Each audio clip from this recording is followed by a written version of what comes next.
இன்றைக்கி வந்து morning breakfast pasta பண்ண போகிறோம். பாஸ்தாவை வாஷ் பண்ணிவிட்டு வேக வச்சுக்கலாம்.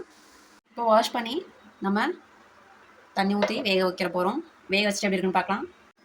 இப்போது வெந்துட்டுருக்கு. இப்படி மிக்ஸ் பண்ணிகிட்டே இருங்க, இல்லைனா அடியில் வந்து அப்படியே கட்டியாகிடும். அப்படியே ஒட்டிக்கும். மிக்ஸ் பண்ணி விட்டே இருங்க. ஒரு 30 செகண்ட் மிக்ஸ் பண்ணி விடுங்க. இப்போது இந்த ஸ்டேஜில் உங்களுக்கு வேணும்னா ஆஃப் பண்ணிக்கலாம். இது வந்து வெந்துருச்சு. உங்களுக்கு பொலப்பொலன்னு வேணும்னா இந்த ஸ்டேஜில் எடுத்துக்கோங்க. பாருங்கள், இது வந்து நான் ஏன் உதிரியாக எடுக்கலைன்னா மசாலாலாம் அப்போ தான் ஒட்டும். சாப்பிடும்போது ரொம்ப ட்ரையாக இருக்காது, ஓரளவுக்கு நல்லா ஜூஸியாக இருக்கிற மாதிரி இருக்கிறதுக்காக கொஞ்சம் நேரம் எக்ஸ்ட்ரா நான் வேக விடுறேன். இப்போது இந்த ஸ்டேஜில் ஆஃப் பண்ணிட்டு இது ஃபில்ட்ரு பண்ணிக்கலாம்.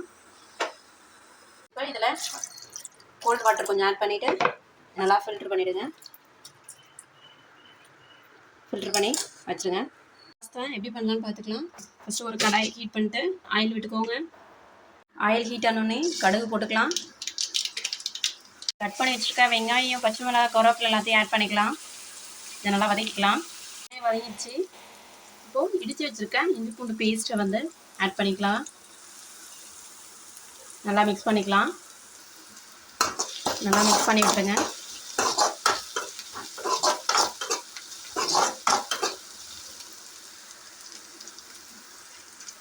இஞ்சி பூண்டு பேஸ்ட்டு பச்சை ஸ்மெல்லு போன உடனே நம்ம தக்காளி ஆட் பண்ணிக்கலாம்.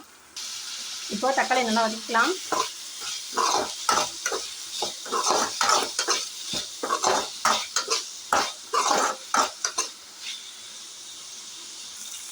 தக்காளி வதங்கிறதுக்காக கொஞ்சமாக உப்பு ஆட் பண்ணிக்கலாம்.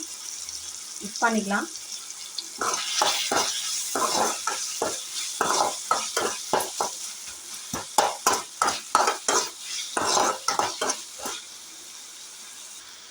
தக்காளி வந்து நல்லா வதங்கிடுச்சு. பாஸ்தாவை ஆட் பண்ணிக்கலாம். இப்போ பாஸ்தாவை ஆட் பண்ணிட்டோம். நல்லா மிக்ஸ் பண்ணிக்கலாம். எல்லா சைடும் நல்லா படுற மாதிரி தக்காளி பேஸ்ட்டு நல்லா படுற மாதிரி மிக்ஸ் பண்ணிக்கோங்க.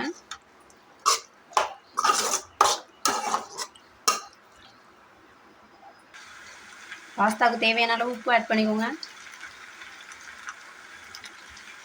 இப்போது நம்ம ஃப்ளேவருக்காக சிக்கன் மசாலா ஆட் பண்ணுறோம். கொஞ்சமாக சில்லி பவுட்ரு,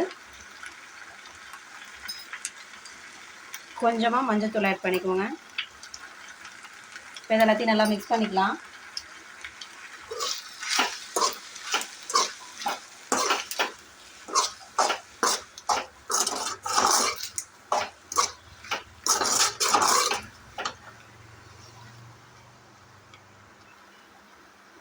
இதோடைய மசாலா வாசம் போகிறதுக்காக ஒரு 30 செகண்ட் வந்து அப்படியே வேக வச்சுக்கலாம். சிம்லேயே வச்சு வேக வச்சுக்கலாம். இந்த மாதிரி ஜூஸியாக இருந்தால் தான் நல்லா ஒட்டும், சாப்பிட்றதுக்கும் நல்லாயிருக்கும். இந்த மாதிரி ட்ரை பண்ணுங்கள். அவ்வளோதாங்க, ஈஸியான பாஸ்தா ரெடி ஆகிடுச்சு. ட்ரை பண்ணிவிட்டு எப்படி இருக்குன்னு கமெண்ட்டில் சொல்லுங்கள். ஸ்கூல் லஞ்ச் பாக்ஸாகவும் இது யூஸ் பண்ணிக்கலாம். ட்ரை பண்ணுங்கள். தேங்க்யூ ஃபார் வாட்சிங்.